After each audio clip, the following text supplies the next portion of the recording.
hoy va a ser un podcast un poco simpático porque va a ser un reto tenemos este podcast. Sí, porque tenemos un invitado, un muy buen amigo mío, con un área de conocimiento que yo creo que todo el mundo en 5 años va a estar hablando de esta vaina. Pero antes de eso, pues quería que Darío rápidamente viéramos un par de noticias que son interesantes. Voy a saltar entre inglés y español, Sí, claro. y como lo que vamos a hacer Darío y yo es que luego le vamos a aplicar AI a esto. Entonces, yo me voy a oír muy gracioso, no sé cómo se va a oír Blake, el amigo, porque vamos a tratar de meterle esto AI para que traduzca. Pero lo primero que voy a hacer es, dude, Blake, you saw what we were talking about in the chat. I got since you really have experience in wrestling, you even have a little bit of cauliflower ears. Please tell me who wins a fight between Elon Musk and Zuckerberg? Is it technique over weight, or who wins? I mean, who kicks the shit out of the other one? I hate to say it because I don't like him at all, but Zuckerberg, man. I'm an Elon fanboy, but I think Zuckerberg takes him. He trains with too good of guys. He's been getting private lessons. He works with like Mikey Musumeci, who's an unbelievable guy. He works with some really, really high level jiu-jitsu guys. So, I mean, if Elon doesn't just put those big mitts on him at first, I think Zuckerberg chokes him out. So there's no like fucking walrus move on top of Socket that could actually kill him, or just like neutralize him. I've rolled with guys that are 135 pounds that put some work on me, and I when I was training a lot, and it's like I had a good, I don't know, at that time I had a good 60 pounds on them, and you'd be shocked at how strong a little guy feels. Ahí básicamente... This is the second time that Musk says, No, sino que iba a tratar de pausar un poquito para poder explicar qué era lo que estabas preguntando, que es pues el reto de Mark Zuckerberg que le dijo a Elon Musk que si se metían en una jaula a pelear. O Mark Zuckerberg ahora está entrenando jiu-jitsu y todas esas vainas, entonces está como un monstruo. Está hecho un monstruo. Reto a Elon Musk. Y se ganó el campeonato, y vos has visto pues que no es la primera vez. Elon Musk la última vez era, Putin, combate cuando quiera. Y Putin es como... Pues, pues Putin es KGB, o sea... Putin's beating both of them at the same time. He'll be taking a nap and just with one arm with like some crazy weird shit. Anyway, he does combat sambo, so yeah. Yeah. Well, he can throw a little bit of, I don't know, let's see, metals that don't smell, and put a little bit of like, what was the thing they gave this guy from Ukraine that his face turned into shit? Yeah, polonium. I don't know. Yeah, some shit like that. Yeah. Yeah, something's coming up. All right. So before we start, Dario, you and we were talking about a couple of things. So let me just share my screen before we jump into Blake and do the proper introduction. I wanted to show you, Dario. I'm sharing my screen. Do you see it now? Sí, estamos viendo. Bueno, ya entonces lo voy a hacer en español. Qué pena, hombre, es que aquí me metí una confundida yo hablando diferentes idiomas. Viste, me pasaste esta noticia, hombre, mira, le acabaron de aprobar a la compañía pues, donde yo trabajaba, Good Meat. El USDA dijo, lista, aprobada la venta de carne cultivada de laboratorio en Estados Unidos. Pues eso yo creo que es una de las noticias pues a nivel de tecnología pues de futuro de alimentación, muy relevante, como en las cosas más increíbles. Nosotros pues hemos hecho varios capítulos donde hablamos pues y le damos un deep dive a la ciencia, pero me parece pues un impacto tecnológico bastante interesante por si la gente lo quiere curiosear. Vos después dejar la noticia ahí.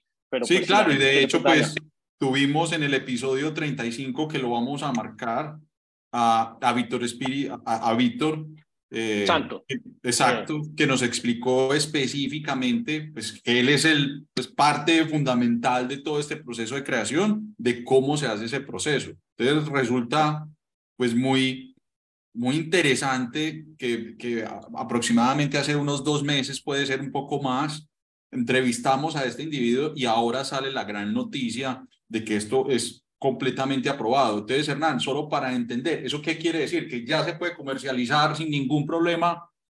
Hay el chef José Andrés, pues, que es un español, creo que tiene un restaurante en Seattle. O sea, ya es cuestión de escala, pero ya es un producto aprobado para venta en Estados Unidos. Ya es cuestión pues, de que la compañía sea capaz de hacerlo masivamente y bajarle el costo, pero ya se puede vender. Estados Unidos dio su aprobación para que eso se pueda vender en Estados Unidos. Y de ahí entonces, pues, me imagino que vendrán los países siguientes que copian mucho la normativa de la FDA y el USDA. ¿Qué vas a preguntar, Gordo? ¿Cuál es la otra marca? La otra empieza por U, creo que es Upside, algo así, pero pues yo solo hablo de Good Meat. Eso está bien. Yo no hablo de Good Meat, pero son 2 compañías las aprobadas. Y la otra cosa que te quería mostrar, Darío, ayer estuve hablando con los fundadores de esta compañía que se llama Mill, entre otras, pues, Blake. Yo conocí este producto en la casa de Blake y me parece una nota. Los creadores de esta compañía son, pues, ahí no está cargando, ahí me estás oyendo, ¿no? Sí, te estamos viendo bien. Estamos viendo el site. No se alcanza a viendo cargar bien el fondo, pero es como una canejita de basura. Hombre, una cosa pues que nunca habíamos considerado, o sea, la comida pues orgánica, la que uno normalmente bota a la basura, hombre, ya una compañía se inventó y los mismos creadores de Nest, pues, que es el termómetro pues, regulador de temperatura en las casas, se inventaron un aparatico donde simplemente vos metes, por ejemplo, pues el sobrado del aguacate, de la comida pues que no consumiste, la metes en esta caneca y entonces esto te la entrega seca en una cajita que básicamente sirve para el cuidado pues, de animales, en especial pollos, y se ha inventado un modelo de negocio donde básicamente te recogen la cajita, vos pagas X por recoger la cajita, y me tiene como mucha curiosidad porque eso es Pero una de eso las está muy cosas que interesante.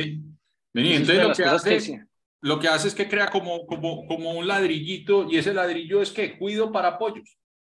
Yeah, Blake, I know that I'm showing you a screen before we get into subject, but Yeah. this disposable bin that you have that's called Mill in your house, the end product is kind of like a brick, right? It's a brick that after the garbage compresses it with heat, and I don't know what technology or if it has additional chemicals, but the end product is sort of a brick, right? But the cool thing about it is that you don't have to take the garbage with the lixiviated liquids outside later on. It just works, right? It looks like dirt, actually. It looks like a bag of dirt. So it mills it up and it dries it, and it really looks like a mulch of some sort. And they give you a bag to dump. So you just open up the mill, take the tub that's inside, dump it into a bag, and you seal it up and you ship it out. It's awesome. We've been using it for, I would say, 8 months, and even our trash waste has gone down significantly. It's pretty crazy. Yeah. And probably the coolest thing is, well, I mean, it's kind of like in some countries you don't even have to do separation, but in countries where you have to do separation, it's kind of like a whole ordeal because it's tiresome. But look, the one thing that it's constant, it doesn't matter where in the world, is that landfills are getting filled up. And there's a portion that doesn't need to go to the landfill. It just needs to be recycled because it's organic. So why not use a little bit of technology? And one of the things when I was talking to the guys, which is like a really good technical team, is it's not just from a gadget perspective, but they are thinking like full homeowners, multifamilies, just like, it's kind of like if you have a refrigerator and you have a dishwasher and you have like a dryer machine, then they're thinking of how to tell constructors and architects how to connect it to the whole system so that it's just one big industrial thing where you throw food there. But it's pretty cool because it begins there. Like instead of throwing it off, it's just like recycling. I don't know, but that's just a part of the.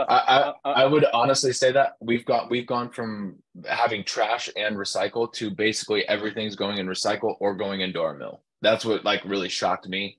Everything is recycle. Everything goes in the mill if it doesn't go into recycle. So you're exactly right. There is no like actual landfill trash that's really leaving my house, except for like batteries and stuff like that, which you're going to take in anyways because you don't want those sitting in a landfill. All right. Okay. So, ya sí voy a hacer pues la introducción en español. Entonces, aquí es donde se va a poner complicado pues tantas saltadas de idioma.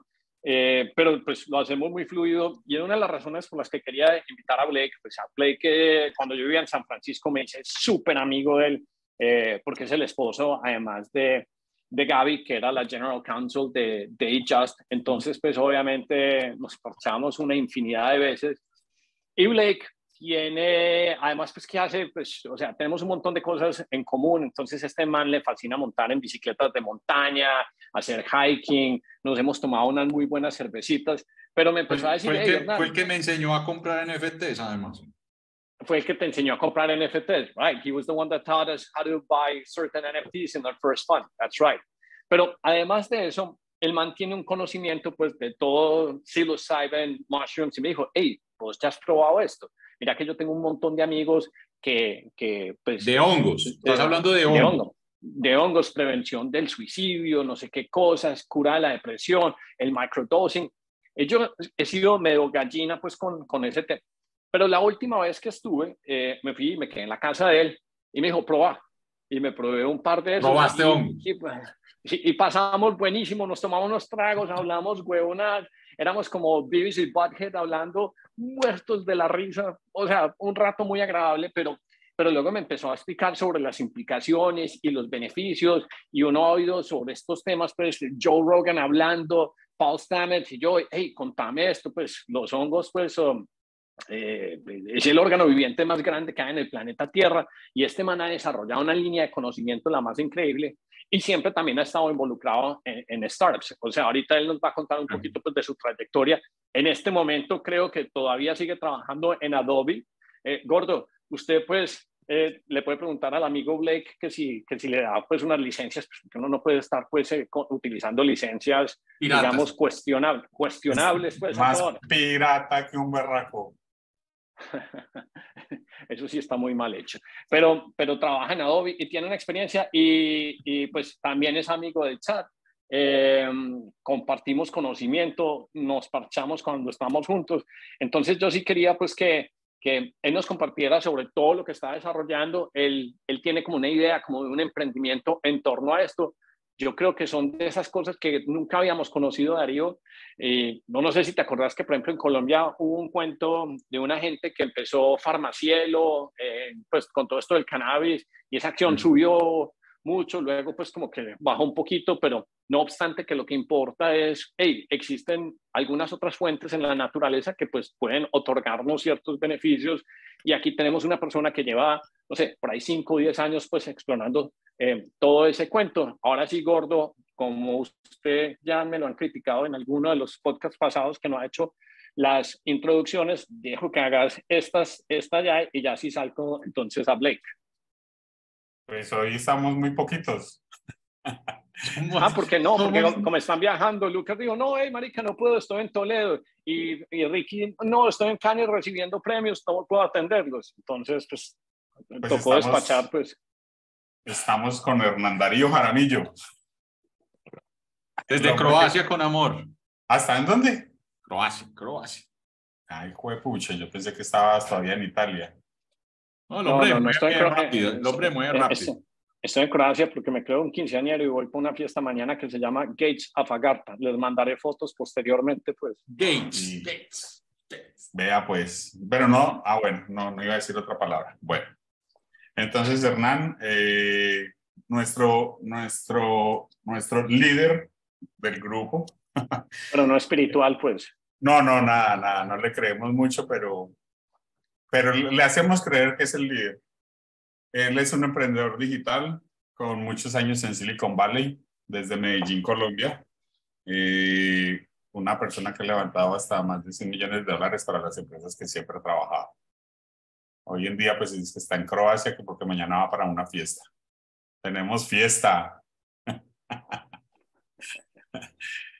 Aquí está Darío desde su apartaloft. Desde mi casa. Ese apartaloft está muy bueno, Darío. ¿Cómo te parece este nuevo apartaloft? Está chévere. Muy bueno, le está yendo muy bien. Darío es la persona que es un consultor digital que le ayuda a las grandes empresas a entrar al mundo digital. Está en Medellín. Creo, pues, ¿eso es Medellín o no? Sí, estamos en Medellín. Ah, bueno, eso está muy bien. Desde Envigado, papá. Desde Envigado, papá. Bueno, listo, ¿no? Arranquemos.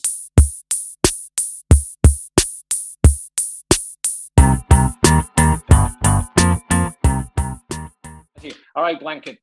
Sorry, man. Blanket es, entre otras veces, el nickname que yo me le inventé a Blake, porque por cariño, huevón, como nosotros siempre le tenemos que poner un sobrenombre a la gente, no le inventamos pues un nombre. I'm just giving you like the accolades and kind of like the intro. So everything was in Spanish, a little bit like confusing, but now we're going to do it full in English. I was just telling you, like one of my best friends from San Francisco, and then we hang out together a million times. And so before we get into subject, why don't you tell us or give us a little bit of your background? What is it that you're doing right now before we get into the subject that actually matters, which is, all right, give us your world of shroom, psychedelics, psilocybin, why this is important, why this is game changer. But first of all, Blake Mason, not Blanket, Blake Mason, the person, your experience, what are you doing right now? And just tell us a little bit about yourself. Yeah, so just kind of a background, like professionally, I'm in tech sales, so graduated with a sales degree, got into the tech space, kind of bumped around from like startups to big companies and organizations, primarily just selling software. I have never really been a person to take medicine. My mom was a huge proponent of not having me take medicine. I had an aunt that was like super sick when I was, I don't know, probably 13 years old. And she cured herself holistically. So I've always been very into the holistic side of medicine. And I don't take Advil. I don't take any of that stuff. It's a lot of just homeopathic remedies for illnesses, for sorenesses, for just longevity. Mushrooms really caught my eye with like the old Chinese medicine. So it really started with like, I kind of break things down into like I think a lot of people do, but like a more functional mushroom and then psychedelic. So my journey with mushrooms started with functional mushrooms, kind of looking into lion's mane, chaga, reishi, shiitake, maitake, stuff like that, which we can get into. And I am going to kind of like interrupt you every now and then because as you say things, I kind of like I remember a few things. But when you're saying homeopathic and like one of the things that I was reading a couple of days ago, kind of like going through the history of Rockefeller. So basically, he started Standard Oil, and one of the derivatives of Standard Oil, other than being gas and petroleum and all the things, is that it had a big impact in medicine, but somehow, because it had an impact in medicine, he kind of like constrained all the old homeopathic medicine from the Chinese, from everything. Like, oh no, we need people to buy the stuff that is derived from X. And so that's why a lot of that knowledge from like Asian China and got put away just because of for the sake of it. And so we started consuming synthetic drugs, which is basically, I don't know, it's like using a hammer. Everything looks like a nail for a hammer. And so I was just prefacing it because I like what you were mentioning. And also you and I, we had super long discussions. I remember when 2020 hit and like, dude, are you going to get the vaccine? Not going to get it. Should we do the double shot, not the shot? I only had it because I had to travel and I wanted the stupid permit. But the discussions you and I had were prolonged regarding that subject. Anyway, that's something that could like really derail too, just like with all of that. I don't know. I like to I feel like the older I get, the more and more I just want to stay, just keep my body like kind of clean. You know, it's like you have one car, you want to make sure that you're changing the oil properly. You don't want to just throw random parts on it. And that's how I kind of see some of these like that where you're saying like a hammer and a nail, like everything looks like a nail. And it's just these one little fixes, but they have all these other side effects. Nature doesn't really give you a lot of side effects. There's remedies for things that don't make you want to go kill yourself, that don't make you want to go like, hey, you might grow a foot out of your head because you took this pill. You know, I like to just do some research, and there's a mushroom that does all kinds of all sorts of things. I'd rather, don't take Tums, take a little bit of ginger, stuff like that. So I really started taking lion's mane just for the brain cognition. I was very into nootropics, so like the Onnits and stuff like that Joe Rogan pushes. Explain a little bit. And I don't know if in your screen you have a little bit just to share it to the audience. I mean, if you have like a picture of maybe lion's mane, if not, just kind of like unpack a little bit of what nootropics is, so that we can see. So functional mushrooms have like nootropic effects in some ways, like a lion's mane. I can go through some of those, but nootropics are essentially just different chemical compounds that are going to really optimize the functionality of the brain.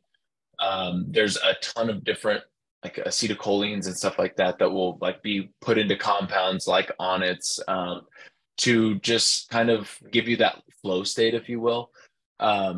Mushrooms, I think I like even a little bit more just because I like the fact that they're natural. If you're getting them from a good source, they're not pesticides. It's something that really just, again, going back to just like growth with nature.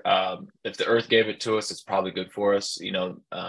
So I like digging into that. But that's where kind of everything started sparking was like I've listened to Joe Rogan since his probably 10th podcast, like when they were getting high and just talking randomly before anybody. So you and I like the Joe Rogan, the original one, like, oh, dude, let's get high. And always wondering, dude, what happens if we shave this chimp? Will he just be that our asses out? And so that's the part you actually like. And which actually made it so engaging. And most people don't acknowledge this, and they just kind of like, I don't know, that try to disqualify Joe Rogan and say, oh, it's just a bunch of bros talking.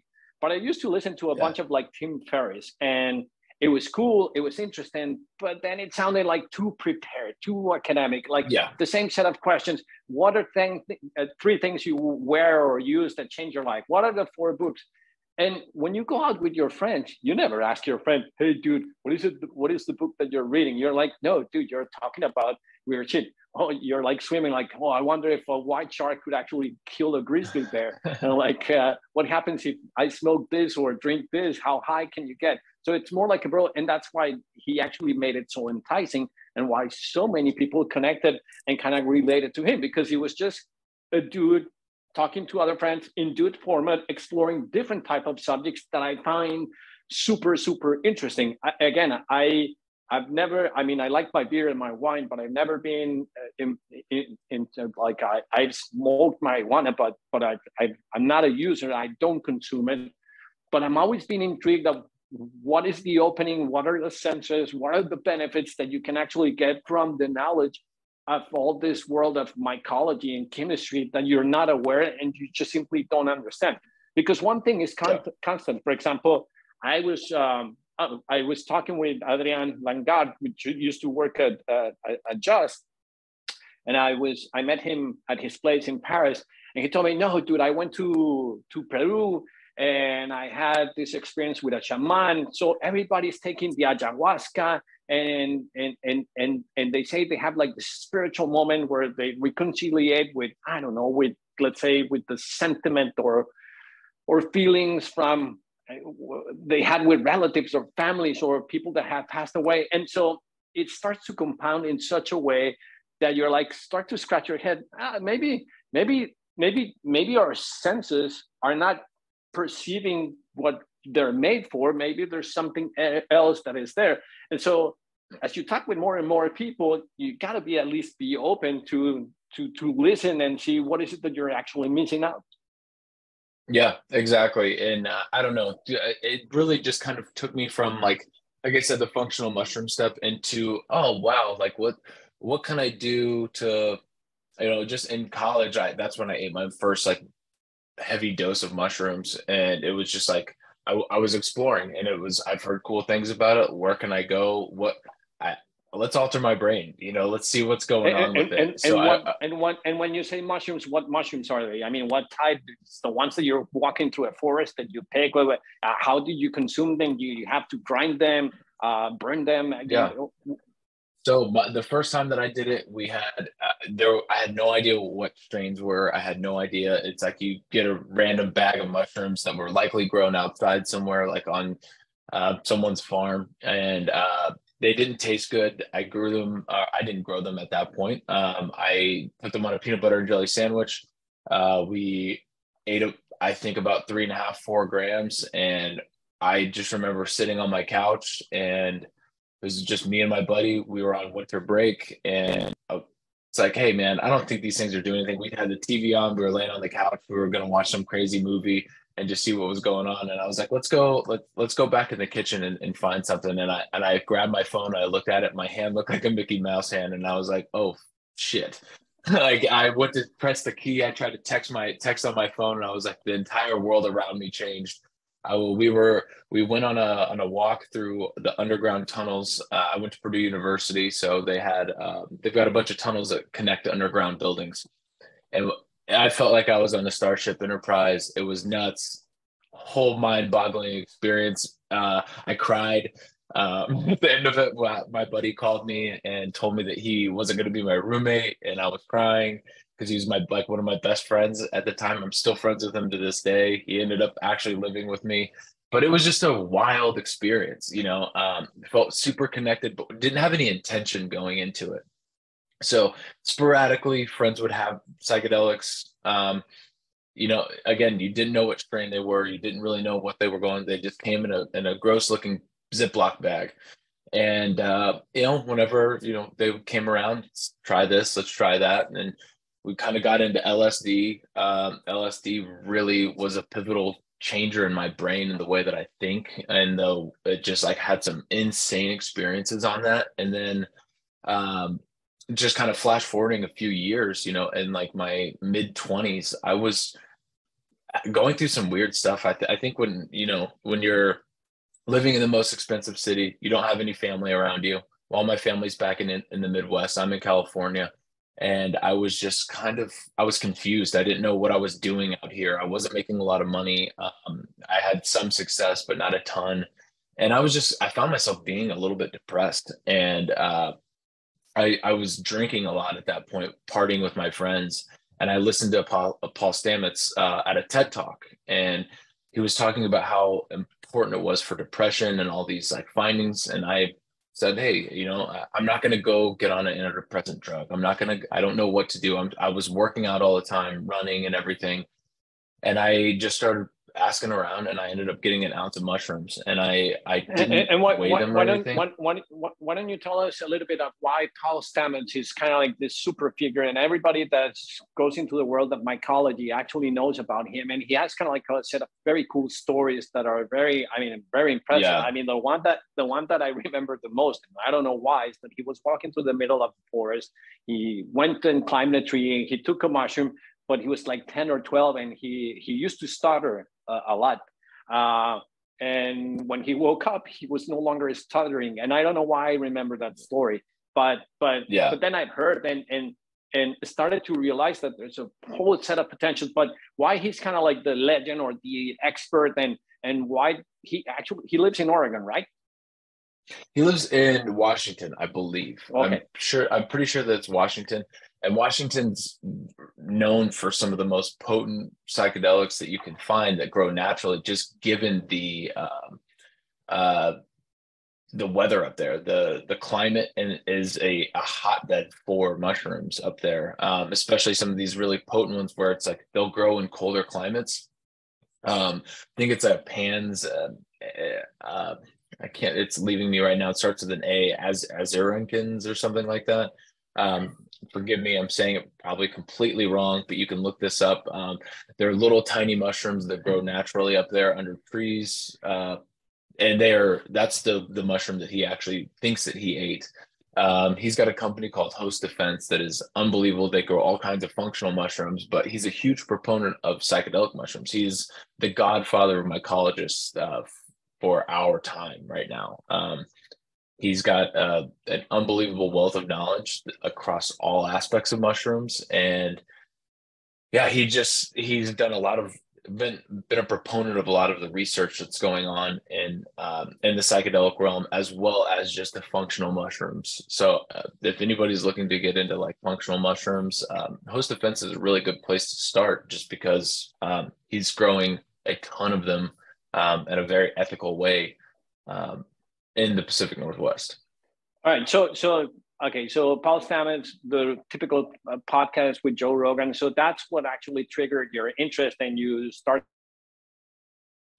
taking a deep dive. So you started doing your own research. You even grow a little bit of them in your own garage and have kind of like something very organically. let's do a breakdown or try to unpack it. So what are functional mushrooms, and what is psilocybin, and what are like the benefits of kind of like the main groups of the functional mushrooms, and why certain types of individuals should consume them because they have health benefits or just from a nutritional standpoint. So why don't you guys walk us through kind of like the functionality aspects of mushrooms so that we can educate our listeners in regards to those elements? Yeah, going into functional mushrooms, I can just pull this. This is actually from Fantastic Fungi that it's awesome. Let me go ahead and share my screen really quick. I don't know if it's desktop 1 or desktop 2. Give me 1 second. Okay, there we go. So allow, I don't know if I can share my screen. I might have to jump out of here. Let's just talk through this. Dario, I can drop this. ¿Será que puedes dejar que Blake comparta ahí la pantalla? Pero está. Let me just, I'm just dropping this. I'm dropping this link into the chat real quick. Hold on 1 second. And essentially going into functional mushrooms, I think of these as like what you're seeing at a grocery store. You see them at the farmer's market. As I mentioned, it's like shiitake, oyster. Dario, try to open that link that Blake sent so that we can see it, so that he can talk over it, because he couldn't share it. Let me try. Okay. Yeah. Got it. Sorry, I don't have the permissions on my computer to share. So, I mean, just going through these, shiitake, as you can see, it's going to help with your immune system, give you a little bit more energy, helps with that memory, vitamin D. You can go through all of these, but these are what I would consider more of a functional mushroom. They don't have what is called a psilocybe cubensis. That is a psychedelic mushroom. So these, I think people just lump mushrooms into mushrooms, and that's like vegetables. How many different types of vegetables are there? There's a ton. But tell us, but just a slow walk through all of them, so that, because this is in English, so if we talk about it, then it'll be translated. So just tell us about a little bit on like the benefits, and which ones do you actually take, so that we can get like interested by it. Yeah. So I'm often taking lion's mane here.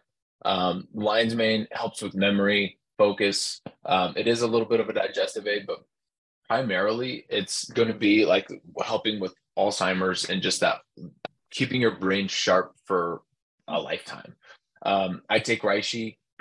It's part of an immune support pack that I take that helps build your immunity up. It's got adaptogens in it that help your body just kind of build out that immune system and absorb some of push out some of the bad stuff that's coming into your body. It's again with longevity there. Chaga is the same thing. It's included in a lot of these immune supporting mushroom blends that you'll see. It's immune supporting, anti-inflammatory, kind of detoxifying the body, and also helps with digestion. I do also take shiitake. It's a lot of these are just for immunity, my brain, and digestive aids. I will say there's chanterelles, oysters, awesome. I don't really take those a whole lot. I would recommend that you can eat those constantly, on a weekly basis. Funny enough, I take a lot of my mushrooms in a supplement. I'm not a huge proponent of like eating mushrooms. I primarily just eat like meat and fruit. I don't eat a whole lot of mushrooms, so a lot of the way that I consume these are in a supplement. Is there a reason why you don't want to consume them naturally, or I mean, what's kind of like the reasoning behind that makes you believe that as a supplement? No, there's no reason at all, other than like I primarily just like eat meat, eggs, and fruit. That's pretty much my diet. I eat meat, I eat eggs in the morning, and then a lot of fruit throughout the day. The flavor of them is good. I love slicing. Like if you go to a farmer's market, you get like a head of lion's mane. Looks like a big ball of cauliflower, but almost like a brain kind of thing, like a lion's mane. But if you just slice that up, you can fry that on both sides, like a pan fried butter with some garlic salt. It's delicious. I'll eat those. I think I think that's a great meal in and of itself. But I just don't really eat a whole lot of mushrooms unless they're ground up, like a dried version of mushroom, and then put into a supplement. So I feel like I get a lot jam packed in there. But I don't even eat a whole lot of vegetables or anything like that. So a lot of my diet is consistent that way. Okay, cool. So these are like, let's call it the functional group. And I mean, how many mushrooms or varieties exist? I think they're in the order of thousands, if not bigger. And probably we don't even know. I don't know. We probably only have discovered, I don't know, 10-15% of them. Who knows how many more of them are in the world? So these are primarily ones that you're going to see if you go to a farmer's market, if you go into a grocery store. These are the primary ones that you're going to see. So one that I would like to mention that's not on here is turkey tail. Turkey tail is unbelievable. They're doing research on turkey tail for cancer and like reduction of tumor sizes. I heard of that. My uncle, I've got him on that. He's got, I think he's got the highest stage of prostate cancer, and they didn't give him a whole lot of window to live. And I've been pumping him with this stuff either in tincture form. So you can get them in tinctures, you can get them in powders. I've been giving this to him a lot. One of my other friends, his wife is going through cancer right now, giving 18 months to live, and she just keeps pushing it out.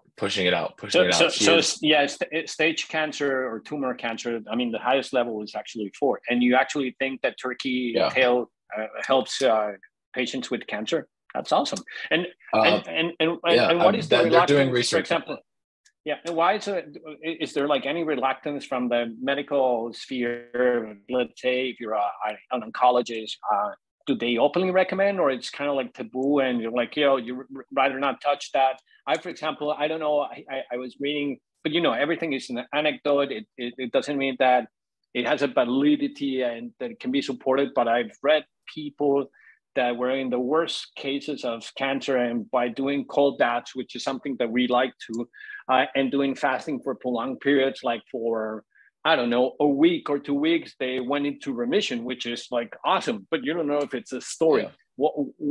What is it that we know or do not know about the whole world of fungi that we're not taking advantage of it? Is it just like culture, or we're just like dumb and will rather, because the current solution, if you're fat, instead of eating well, just take a pill or do a liposuction, which is something you cannot even say. I was telling Andrea this morning, can you believe it, that it's now offensive for a doctor to ask a patient for what is their body mass index, or be put on a scale and ask for the weight, which is just totally insane.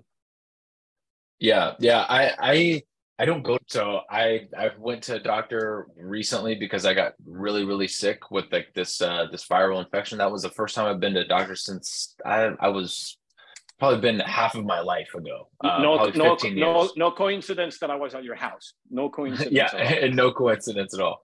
But yeah, that's the, I don't really know how doctors are talking to people, but I've always I feel like if you're going to an oncologist, why wouldn't you take a turkey tail? Why wouldn't you try to use a natural supplement with whatever they're doing to you, to support your goal of really staying alive? I mean, it's not going to hurt you. There's no side effects to turkey tail where it's going to make you sicker. It's going to make this happen within your body. That's where I go kind of back to at the beginning of our conversation. It's like there's no side effects to these. Your stomach might hurt a little bit just because you never eat mushrooms or something like that. That might happen, but I don't even think that that's happening with people. So I do think it's an Eastern medicine type of thing. Like, hey, we've got a cure for everything. And that's why you see people that are on these slews of like 7 different types of medication. Like, oh, well, we'll give you this, but you might get a little bit of, we'll give you this to make you feel better. And then that might also make your brain feel a little bit off. It might rewire you a little bit. So you might get a little depressant, but don't worry, we've got a cure for that as well. So now, and then that has a side effect. So now we're going to give you a cure for that. And next thing you know, you're on like 3 to 7 pills, and it's a bunch of bullshit that's coming in the same plastic tube with some weird name that you can't pronounce.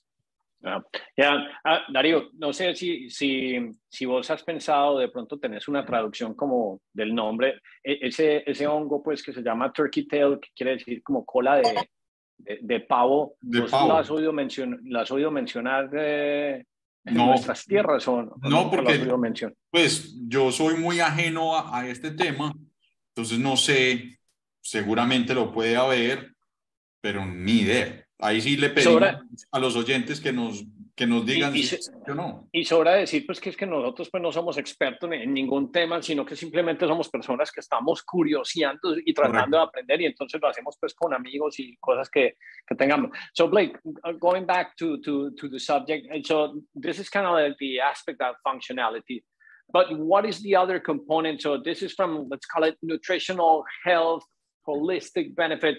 But which is a set of shrooms, that's kind of like the cute name for it, that can help you alter the brain, and what are like the benefits, or what have you learned, or what have you studied, or what have you explored? Because I believe that here's where you really have taken your deepest dives, right? Yeah. So my deepest dives is kind of going back to like how I got into psychedelics is, you know, I listened to that. It was a TED talk from Paul Stamets, heard about depression. And I said, why not try it? I like to use my body as kind of a little bit of a science experiment. It's like, hey, let's try something.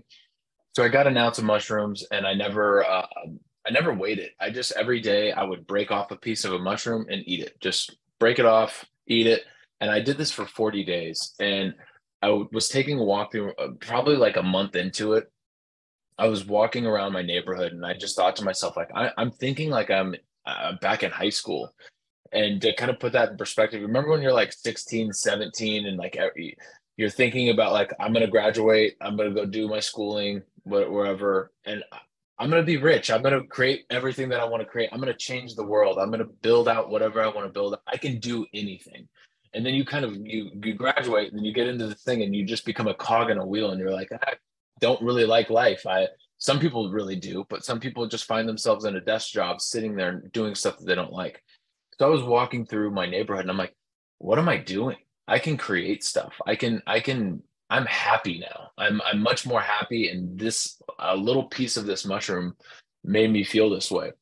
So I was giving them to all my friends. I would find an ounce and give them out to people. And instead of going out to parties and drinking, eat a little bit of mushrooms, and I'm just sitting there not drinking as much. I'm happy as ever. Everybody's just sitting around parties just with a like a little happy grin on their face. And what I found, it was really difficult to find, even though I live in San Francisco, the city of psychedelics. It's I would find some, and then I couldn't find them anymore. And 2-3 months would pass, and I got a hook on to get a little bit more, and I would buy some more. And the same cycle would happen. And then I got to a point where I was actually like grinding it up, weighing it out, and just like actually taking it serious, of taking like a 250 milligram dose or like a 300 milligram dose, and just knowing exactly what I was taking. And I was getting these price, sometimes it was over $200, sometimes it was $120. I really didn't like that. And, you know, being in a city where you could just go in and purchase marijuana, and that's helping people so much, like on like a CBD or THC, helping you sleep, helping these people go through whatever ailments they're going through. I just thought to myself, let me figure out how to grow these things myself. And started doing a lot of deep diving research on that. And I started with one little shoebox tub, and I started growing stuff for myself. And then, you know, I had friends that would kind of in the same headspace that I was a couple of years prior, like, oh, I'm drinking too much, I'm depressed, I don't like the way that I feel in the morning. Then they started eating these mushrooms. And then I had more and more friends that were like, hey, can you give me some of those? Can you give me some of those? And now I've got a whole network of friends that are just like, I've got 3 friends that were they thought of themselves as alcoholics that are no longer drinking. Like they're completely sober and they're happier than they've ever been. And they've changed jobs. They've gotten out of the industry that they were in. And it's grown organically amongst my friend group to where I'm helping kids that, 18, 19-year-olds that went through high school that were really depressed because they didn't get a high school graduation and they locked themselves in a room. And then I've got 65-year-old people that I talk to that are kind of going through the last phase of their life. I'm retiring. I don't know what I'm doing. I don't know what my next step is. And they're taking these. So let me ask you a few questions, because you took like a long path of a story, and you said when you were walking through your neighborhood, you felt like you were back in high school. And the thing that I was starting to associate in my head, it was like, oh, does this mean that from a chemical standpoint, the mushrooms actually help you with the whole neuroplasticity in your brain? Because as you were describing it, it's like, oh, maybe what happens is as you age, I don't know, some rust builds up in your brain, and you just need something like a what's the spray that you put on chains for your bicycle so that it's no longer whatever it's called? Grease. You grease the chain. Is it that your brain actually needs this? Because if not, it loses its malleability, its neuroplasticity, or what is it that's happening chemically on your brain that it induces this? I don't know if it induces or it just suppresses kind of like the degenerative process of the brain of just getting old and, I don't know, no longer having happy thoughts. And the other thing that I want to know is that when I was growing up, the word depression was like non-existent. Like people didn't used to be depressed when I was growing up. I mean, I'm a kid of the 80s, late 70s. But if I asked Dario, when we were teens, did you know any friends that were depressed? Like, fuck, no one was depressed. They were like, that's it. But maybe, do you believe that now there's also an overuse of the word depressing just to get an excuse to ingest an additional substance just for the sake of like, I don't want to be depressed, and depressed is just a natural state of human life. So what is it that happened on the brain? That's just, what is it that you believe, or do you actually have research or learn that happens in your brain? So there's a ton of different research that's happening right now from a number of different studies, even through Harvard's opening up new fields of study. Johns Hopkins is opening up fields of study. They're like the biggest proponent right now. Johns Hopkins University is doing a ton of psychedelic research. One statistic, there's a lot to unpack there, and I want to go a couple directions. One study that I was looking into, they found 280 million people globally are depressed. And to kind of lean into what we're talking about, years ago, depression it's like people were just upset. I'll get through it. I think that there are different variations of depression where it's, debilitating for some, and, you do have some wiring that's off. And then I think that some people just aren't getting outside, aren't working out, aren't exercising, aren't actually using their body. So I think it's a culmination. I don't like to, that 280 million people, some people might just need to go in and start moving a little bit, get outside in the sun and exercise and believe in themselves a little bit more by building that confidence. Because we are machines. We do need to move. That is our biological state. We're not meant to sit behind a screen under LED lights. But then the people that are, very, very depressed, that have these, the wiring's off in the brain a little bit. The neuroplasticity that mushrooms that psilocybin is giving individuals is it's fascinating, and that's where the research is really going in. Johns Hopkins is finding that psychedelics are up to or more than 4 times better than your typical SSRIs. Explain what SSRIs are, because they're super controversial. Yeah, you made me remember like this long-winded speech from Tom Cruise saying that one of the biggest problems that America has is the SSRIs, and why it's so detrimental to the U.S. health right now. Yeah, SSRIs are just like your typical antidepressants. I'm pulling up a list of common ones because I don't even really know a whole lot of them, but like you're thinking of like Zoloft, Prozac, Lexapro, stuff like that. Those are SSRIs, and those really just numb the body. They don't really get into the fixing of the problem. Goes back to kind of that Eastern medicine of just like, hey, we're going to make you happy. Here you go. It's just putting it's covering them. It's putting a blanket over the actual problem rather than fixing it. And that's something that really scared me when I was going through kind of my ups and downs of just like very happy and then very sad. I didn't want to just put a blanket on it. I've got friends that are on SSRIs. That's great for them. If it works for them, I'm happy for them. But I would always suggest going into find out what the root cause of that is. Find out, what, like, do some digging on yourself rather than just saying, hey, I'm going to go to a doctor, let somebody that I don't even know prescribe me a pill that I don't even know what's in it. And then in a week, I'm happy. But when I try to get off of it, it's debilitating. And like, they're the hardest things to get off of. I mean, that's what's scary to me. It's if I don't do mushrooms for a day, I'm not sitting there bugging out. I'm still happy because of that longevity that, it's still in my system. If you're on Lexapro and you just one day stop taking Lexapro, you're, for lack of a better term, you're probably fucked. Like you're not having a good time. You know what I mean?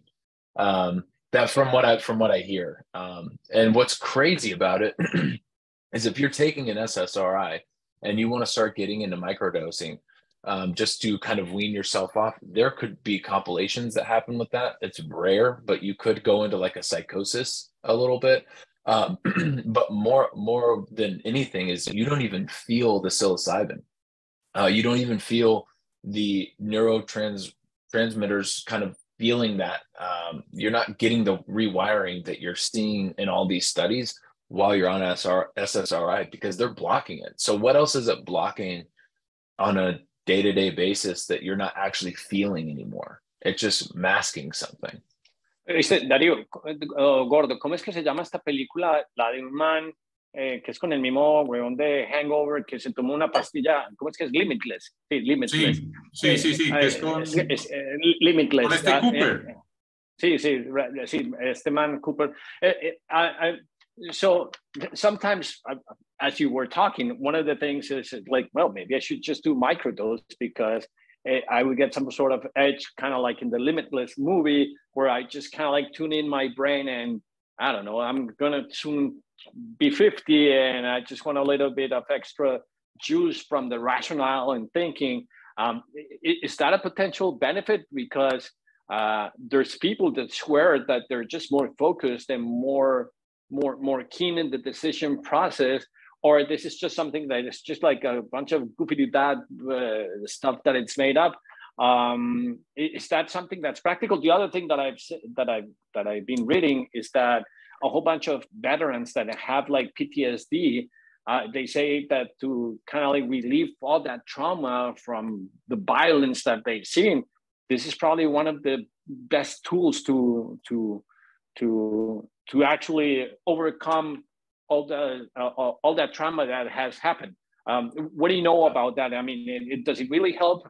I mean, is there a kind of like, I'm sure because it's so new, there's like no proof, but do people that take it, do you feel like they have an extra edge? And are we just being goofballs because we're like, I don't know, if I eat pasta for a day and I go for a jog 3 or 4 hours later, I don't know, I might feel sluggish. But if I had eaten, I don't know, tuna or meat the day before, I could probably bike 4 or 5 hours with much more energy. So if the body has the potential of transforming energy, does it have the potential of like enhancing those things in your brain so that it performs in a different way? Yeah, so I think one of the coolest quotes that I ever heard about psychedelics is from Michael Pollan. And Michael Pollan said that, you think of the way that you kind of respond to day-to-day activity, you stop kind of remembering how you're responding. It's a lot like sledding. So when there's a lot of snow and you're sledding down a hill, you're skiing down a hill, you might start at the top, but then by the time you get to the bottom, you're falling back into the groove that has always happened. And that groove is just the choices that you're making on a day-to-day basis. When you take psychedelics, it's like a fresh powder has landed on the mountain, and you don't know where those tracks are. You don't know where those tracks he's saying powder. He's saying powder and snow because one of the things is that he's very good at skiing. I mean, on your snowboard, that's when you're probably the happiest if it's not on the bike. So that's the reference. Sorry, just to try to explain what you're mentioning. Yeah, no problem. But it's like you see the same thing that happened with like rivers and whatnot. You know, they're going to just find their path, and we find our paths. We're creatures of habit. You know, the psychedelics will put a fresh blanket over that. I don't know, that decision making that you're not even really thinking internally. You know, that you're not thinking about, that kind of automated response that you have. So you kind of get from A to B in a different way than you've always gotten to A to B. And then to kind of get into it deeper at like a PTSD level, I can only speak to myself just because I'm not a researcher. I know I've read research studies and whatnot, but I would say that you need to do journey work for that, which journey work is just a really nice term of where you're working with somebody who is certified, typically through MAPS. MAPS is they've been in the forefront of all of this. They're actually here in Berkeley. It's a guy, Rick Doblin. He started it. It is Multidisciplinary Association for Psychedelic Studies. They have protocols where they're doing different types of studies with MDMA and psychedelics. So typically when you're working with a certified doctor that is in that MAP program, you'll meet with them a few times. And then if you're in this placebo effect, they have two different studies. You know, you think that you're getting something and the other group is, obviously. And essentially there you're taking like a 3.5 milligram dose or more. And in my experience, I set a 3 or 4 milligram is, I mean, is that like a small pill? Is that like a big pill? What does it look like? I mean, and you consume it in the morning and the afternoon, or how can people visualize it? So it's really whenever, but you're actually taking 3.5 grams, not milligrams. So sorry if I said milligrams. A microdose, you're going to be in that milligram range. So you can go as low as 100 milligrams, but some people will go all the way up to like a 3.5 or 350 milligrams. Some people will even do 500 milligrams. It really, you find your sweet spot on that. I typically like a 200 milligram dose. It's something that you can still get a lot of work in. You can complete your tasks in the day. It's not like it's hitting you too strong or anything, but some people are a lot more sensitive. They want a 100 milligram dose. And then you'll see people that are very acclimated to the psilocybin cubensis that want to get into, say, like a 500 milligram dose. But when you're talking about journey work, you're looking at like a 3.5 gram dose minimum. So that is that's typically whenever you see somebody that's like, oh, I ate mushrooms and I started tripping. That tripping happens over 1.5 grams. Going into a journey, you're going to look at like a 3.5 gram and up. And what you do there is I laid in a dark room with like shamanic sounds, essentially like frequencies. Almost like meditation, kind of like on a floating tank, or just like a dark room. I closed the blinds in a room. I laid on a bed. I had music playing. That you just very soft frequencies and whatnot kind of playing through. And what happened during that time is I laid back. I was talking to my doctor. She was asking me some questions, and I'd eaten a lot of mushrooms at that time. And I was like, I'd say in about 5 minutes, I'm gonna feel it. And I'm just gonna let you know, typically when I eat mushrooms, I like to walk around. I like to explore the outside world. And she said, well, have you ever closed your eyes and explored the inside world? And I was like, yeah. She's like, do you see colors when you close your eyes? Sure, I see colors. And she was like, what do you think of them? And I'm like, well, they don't scare me, but I like seeing outside more. And she goes, why don't you just close your eyes and tell me, you know, what you see, or just try to be with those colors for a moment. I closed my eyes and I didn't open them for 3.5 hours. And Wow.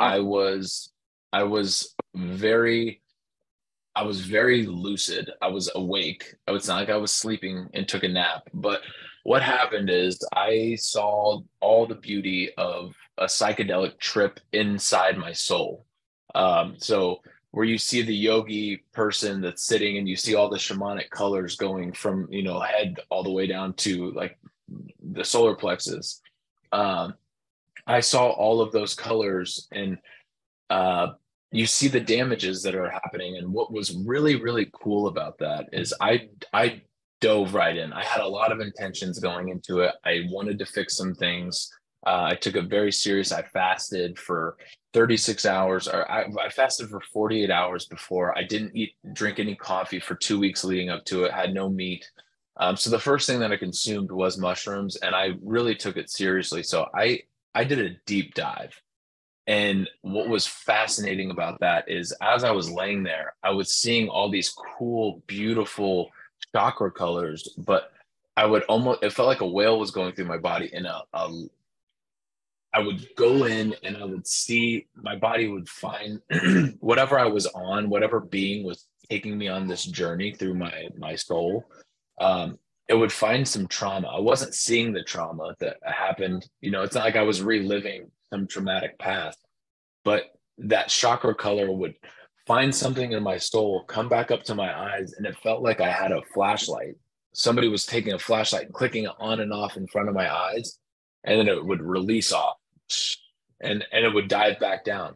It made my eyes want to open, but my eyes didn't want to open. What it sounds? It sounds like this old movie where someone starts traveling. You remember this movie where there was like little spaceship that it was reduced in size, and it started traveling inside I don't know if it was a series or something, but it's just like something very old. But as you describe it, it sounds like what you're doing is you're like self-aware about your experiences in life, and you're trying to visualize them as if you were traveling inside your body in a spaceship, where in your body, but with like a timeline sequence where you actually explore the different things so that you're like made self-aware. It sounds like you're kind of going through all the memory deposits and feelings that you have in your brain, so that you have the opportunity to have some sort of realization. It's difficult to describe because it doesn't sound like obviously it's not going to be reading, but it's just like be aware of the perception so that you have the opportunity to, which is crazy. Why would a chemical that comes naturally from plants help your conscious or subconscious bind and acknowledge those parts? It's really a trip as you describe it, but it sounds like that, which is it's ultra cool and ultra interesting. And I'm going to do a little bit of Spanish here. Darío, Gordo, yo no sé si han captado, pero básicamente se acuerdan de esa película donde alguien reducía en tamaño una navecita espacial y se hacía una exploración por el cuerpo, y este man se metió pues unos gramitos de esa vaina y duró 3 horas pues haciendo una exploración. Para un concepto pues muy volado. Sí, esa película era con... Bueno, eso es... Que era una navecita y no sé qué... Es una navecita, sí, como esos 70, 80. Sí. Blake, sorry to interrupt you. It's just that I want to kind of bring it down because it sounds super intriguing. And you telling me that it lasted for like 3 hours, and that self-actualization just makes it mind-boggling. And it makes me wonder what are the things that we do not sense, that we're just not aware because our sensors are, at a level that they just allow us to see a spectrum of colors, a range of noises, and we can only feel a certain amount of temperatures or absence of heat. Yeah. And so I don't know. Sorry to interrupt and deviate you, but just go on. No, not at all. And I think that's really crazy is people aren't in tune with themselves. We're walking around with shoes on, we're under lights all the time. We're too focused on what we need to do for the day rather than what we need to do for ourselves. And what was crazy about that, so if you look into the chakras and you kind of get like into that, I like to call it woo woo, just because it's something that we're not really looking into anymore. But the people that are very in touch with things, they know when their body's out of alignment. They know, the people that are like very deep in this, hey, this is going off, I need to go do this now to bring myself back to oneness. And what's crazy about that entire experience is I had always seen chakras. I've done a ton of yoga in the past, but I never got to tap in. And what was crazy about seeing all these different colors of all these different chakras is they were all beautiful and happy and fun. And it felt like crimson silk was being like drug across my face. And then these beautiful blues going across my face. And it was like a whirlwind of a whale going through. And I went into kind of like my solar plexus chakra, like this, after I had seen all this beauty and I was just like blown away by all of this, this entity, or I felt like I was on like a whale or a snake, like some amphibious magical creature. It went into like this compartment. It was almost like a shark dive, right? It like went into like this box in my solar plexus, and it went through into like this compartment, and this golden orb was sitting there floating, and it looked kind of like damaged in a way, and it was like it didn't know that it could come out and play with the other colors, right? And if you look into solar plexus chakra, it is that exact color that I saw.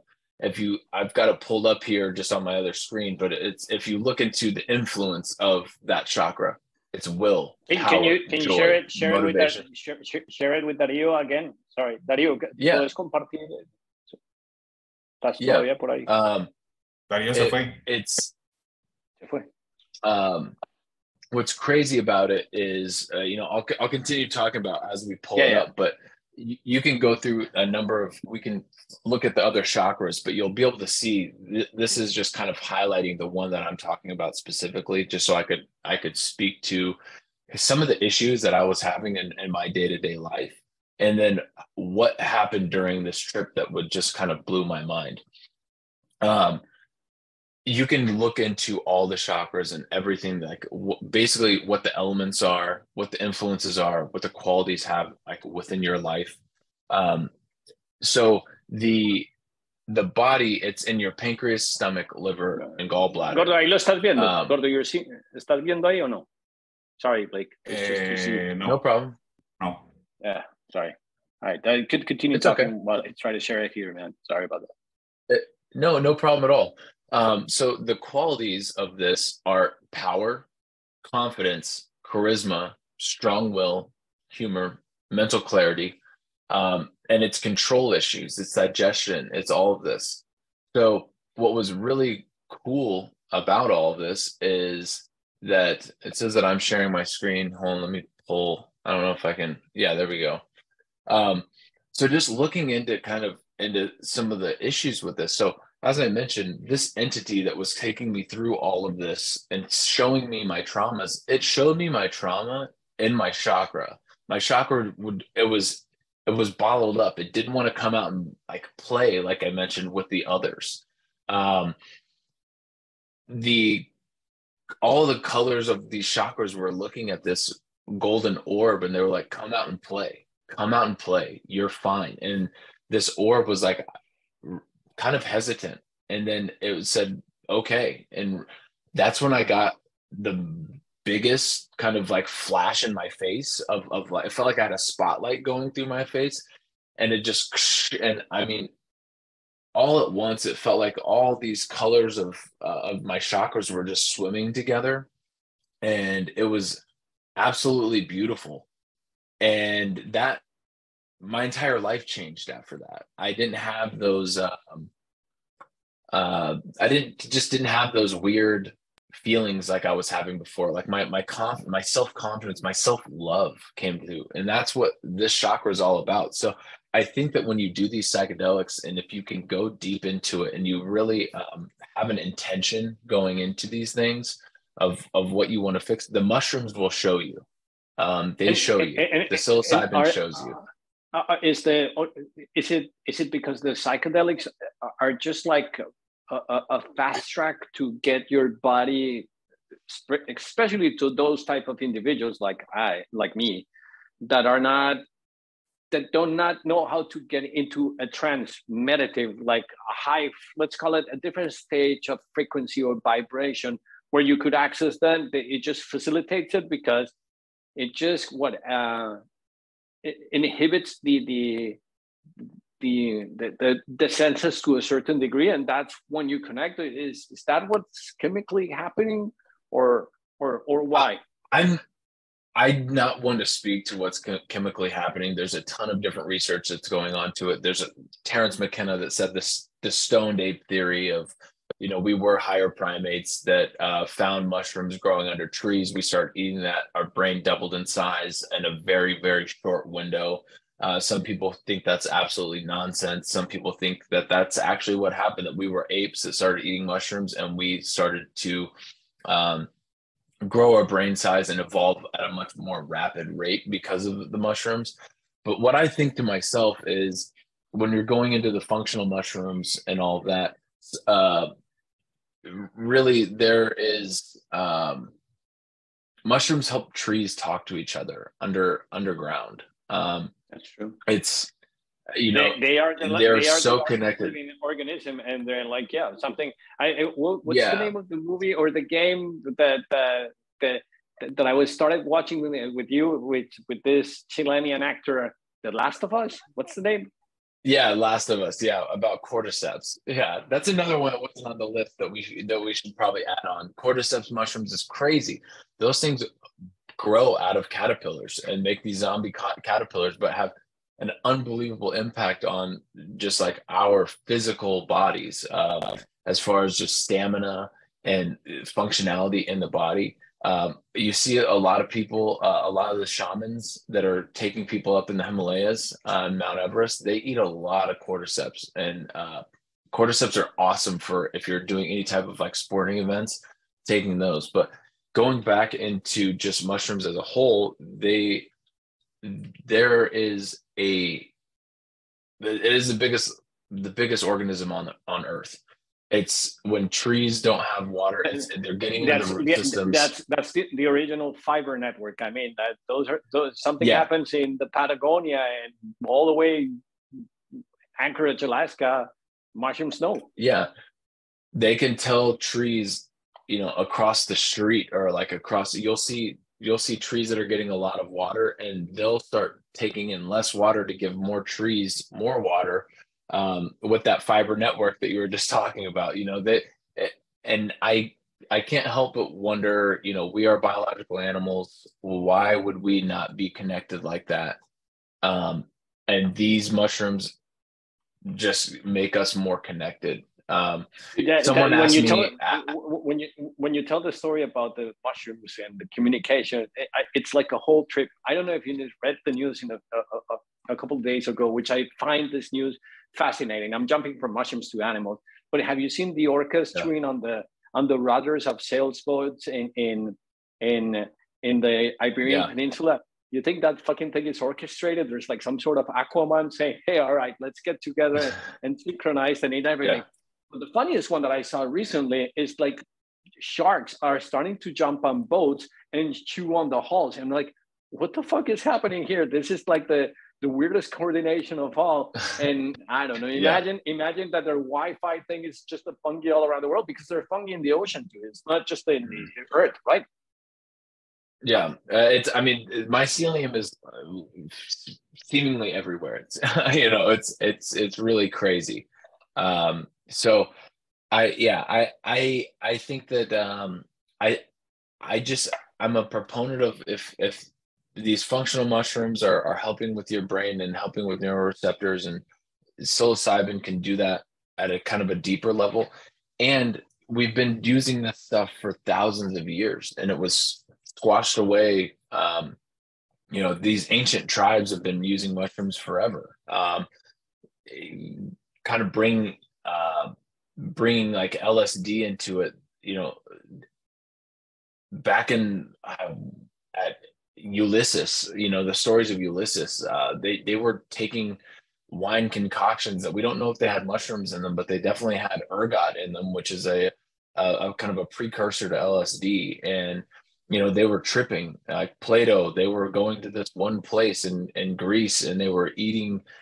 They were drinking from the Carthaginians, drinking wine and tripping and being connected. And that's where a lot of our scientists came from.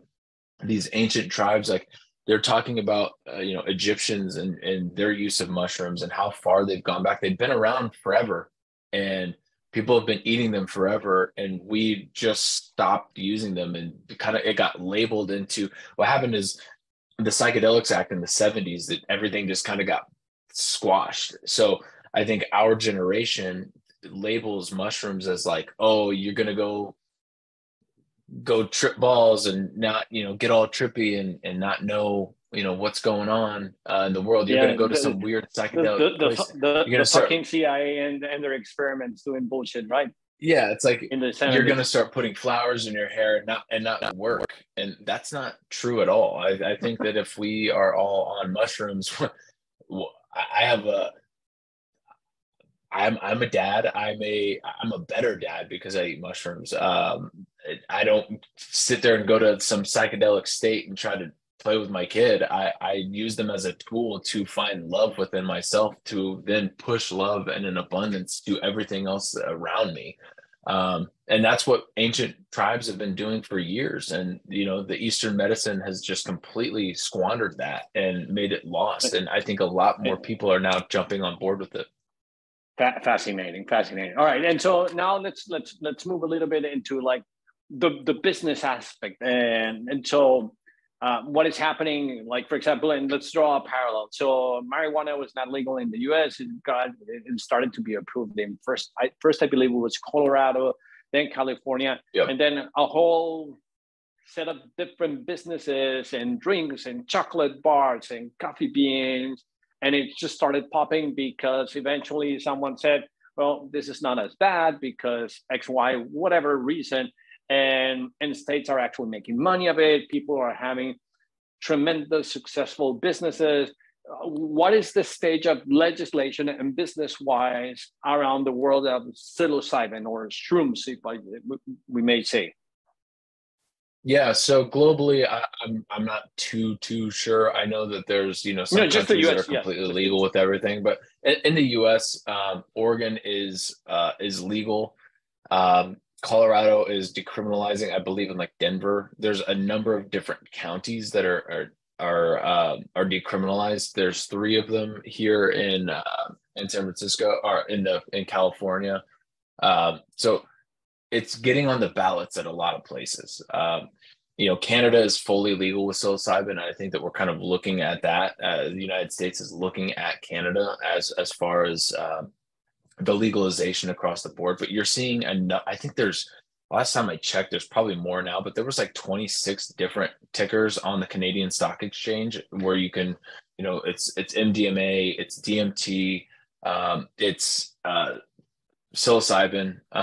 All these companies are doing that. So I've got a short list that I can send out to of some of these Canadian companies, and they're not trading very high, but you don't know where that's going to go in the future.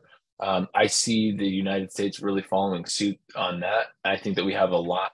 I think legally there was a lot learned in the space of cannabis going legal and how much money has been generated for taxable income, not taxable income, but taxable products for each one of these states that is going legal. So psychedelics are going to be right behind that. It's going to be I think a faster road to legalization, where cannabis took a lot of time, where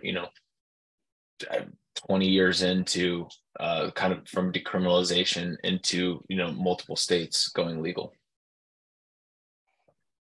But I mean, if you had to make a bet, you say that in a few years, there's definitely going to be some sort of like mainstream adoption, because the benefits from a health perspective, from a psychiatric perspective, the benefits, PTSD, concentration, it would just help. You were telling me a couple of months ago that people that were almost suicidal just got better with this. And so the benefits, the benefits are far wider than anything else. And so it would make sense to bring it into law and have a revision, or just take them in stream so people could, it's no longer kind of like a hobby thing that you do in your back garden, or just pick up shrooms when you're on a walk. Is something that could be the future of medicine and nutrition. Yeah, I mean, I there's a couple things there that, you know, Biden is talking about passing and legalizing all of this federally, which would be great. He's talked about that before. My main concern is, you know, there with all the research kind of happening with psychedelics right now, they're starting to find what's happening, or like the molecular structure of what's happening to the brain. And I've just heard it. I didn't read about it. I heard it on a podcast that I was listening to. So I can't cite the source, but I know that they have tried to find what's happening in the brain, and now they want to synthesize it, which that's the biggest problem, I think, in the United States here, is that we are so dependent on big pharma runs our country. We don't even want to get into that conversation, because that one just takes you exactly to a different rabbit hole. It's just it is. Yeah, instead of nature, that's my biggest concern with. Yeah, that's my biggest concern with this is, you know, you saw that with like Delta, all the Delta types that are coming out with weed when it went legal. All these big pharma companies said, oh, well, we want to get our greedy hands on this and make money. So now we made a Delta 8 or Delta 9, whatever it is. I don't touch that stuff. If I'm going to consume cannabis, it's going to be organic grown cannabis. But they're trying to take the molecular structure and put it into a product where they can make money and sell it in these illegal states. So I do think that there's pushback from, you know, these big pharma lobbyists that don't want this to. How are they going to sell Lexapro when somebody can go buy mushrooms that grow naturally?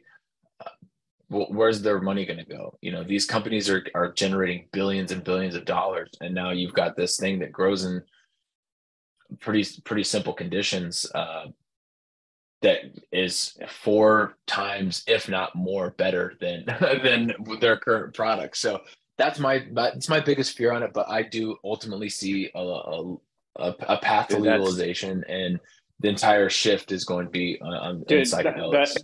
That's just bananas. But anyway, I guess because we have to transcribe this with AI, I think we're going to leave it there, because this is just an introduction. I mean, I was looking at the clock. I'm like, dude, this topic is so interesting. I mean, I know nothing about it. You could easily speak 3 or 4 hours in a podcast. Like, tell me more. Tell me stories, experiences, usage, because seriously, this is the world of the non-explored. Everybody says, well, let's go to Mars. But what happens if you really know how to use your brain, explore your body, sync with nature? Imagine the potential of like really knowing, because everybody takes for granted that, hey, I'm an expert in my body, and we're like totally clueless. There's so little things that you're not acknowledge. Like, for example, just going for a simple walk in the sun, and then you're like, oh, why is it that I'm in a better mood? Dude, because there's the radiation from the sun, the cells react to it, and then you get in a better mood, and then the melatonin and triggers. There's a whole bunch of things. And then you like wonder, you go to the ocean, take your shoes and ground yourself, and then get the energy out of your body. And then you like, again, take it for granted. You don't want to understand it. But what is the impact of like really understanding your body, listening to nature, and what are the benefits of actually those things are super cool. So I definitely think we should have you again as a guest in a future podcast. I don't know if Darío Gordo, you have any other questions for Blake that we could top the last few questions. Darío Gordo, ¿tenés alguna pregunta, o Darío, que quisieran hacer como para ir cerrando ya? Darío no está, homie. Darío no está, Darío se nos fue. Darío se nos fue. No, yo creo que, pues, no sé si le preguntaste si es, o sea, si comercialmente eso es legal o no. No, ya lo respondió y están explorando, pues, pero ya pues nos respondió ese pedazo y está pues como, están explorando la legislación en algunas partes, pues en Canadá son mucho más flexibles, Estados Unidos pues simplemente pues está, digamos que muy exploratorio, pues, pero muy bacano saber de todo esto. No, y lo que yo tengo entendido es pues que es muy difícil la reproducción de toda clase de hongos, o sea, porque los hongos se tienen que dar bajo unas características propias. ¿Cierto? O sea, no todos los hongos son iguales, ni todos los hongos son comestibles, ni todos los hongos son, o sea, se reproducen en las mismas partes del planeta. Blake, one question that Gordo was asking is if there's a specific variety that you want to grow, growing them at scale, is it complicated? Do you have to be like in the subtropic, high altitude, or you could actually recreate any type of like terrarium or habitat where they grow, mimicking the habitat of most fungi? Is it difficult, or it can be done? No, it definitely can be done. There's a number of different companies that are selling grow boxes, so you can do like grow your own at home. You just want to get it into a good climate, and mushrooms, they love contamination. They get contaminated very quickly. So it is a fungus. It can go south very quickly. So you just want to have a very sterile environment, very clean. And then you want to keep it in kind of that 70 to 75 degree range Fahrenheit. So like right around, 23 to 25 degrees Celsius, you want to keep it there. But you can definitely recreate it and grow them at home. It is a little bit of a process to learn, but it's really not that difficult. If you have the time and you want to take you have the space to do it. All right, cool. All right, man, dude, I truly appreciate you giving us the time. I mean, we're almost an hour and a half. So I just want to say thank you, dude. Yeah, thank you. I really appreciate the time. I just dropped in I've got two things before hopping off. I just dropped in the Motley Fool investing in psychedelic stocks. I know, talk about a lot of investing here. So these are some of the top stocks that you can buy into on the Canadian market. There's no other markets that have psychedelic stocks in there. So take a look at those if you want to plug them into like any of the links in the bottom. Anybody that's in the United States, my wife and I do have a wellness club that you can go in and sign up for. We're going to be selling functional mushrooms from, it's all very clean, very organic, just really, really beneficial and for the brain, body, and just your soul. So you can go to meetmosaic.co. and you can sign up. It'll push you to a Telegram. We're going to be launching our new website with all of our new products very soon. But you'll be able to, join our wellness club if you are in the United States, and we're going to be having events. Can you push the link so I share it here and people can go to it? Yep. 1 second.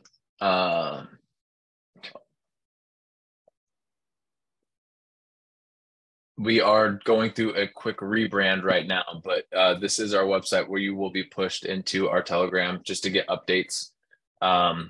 So give me 1 second. Right, this is pulling up here. We'll put it in the description notes. Yeah, I'm dropping in the chat right now. Yeah, so that's our company. That's pretty cool. Yeah, it'll take a while to load, but yeah, we'll definitely share it. Anyway, man, I really appreciate it. Thanks a lot. I'm a little bit intrigued of how this thing is going to turn up with your voice in Spanish. It's going to be fucking hilarious. So we'll figure a way. Anyway, dude, you're coming to Colombia, right? The fuck? Yeah, man? we're coming. Medellín, August. It's going to be a fun time. ¿Qué pasa, Gordo? No, señor. No sé si también lo hablaron, si alguna serie de esas de Netflix, ¿cuál recomienda? O de Amazon. Okay, Gordo is asking which is the best series on Netflix that you recommend for shrooms. Watch Fantastic Fungi. It's awesome. Fantastic Fungi is great. It will completely change your mind. Yeah. Sí, ya he visto partes. Okay. Excelente. Good to see you again on a podcast. Hopefully I see you face to face in Medellin. And that's we'll do a live podcast there. Thank you so much for your time. Really appreciate it. Gordo, awesome to meet you. Okay, thank you. Bye. Bye. Bye.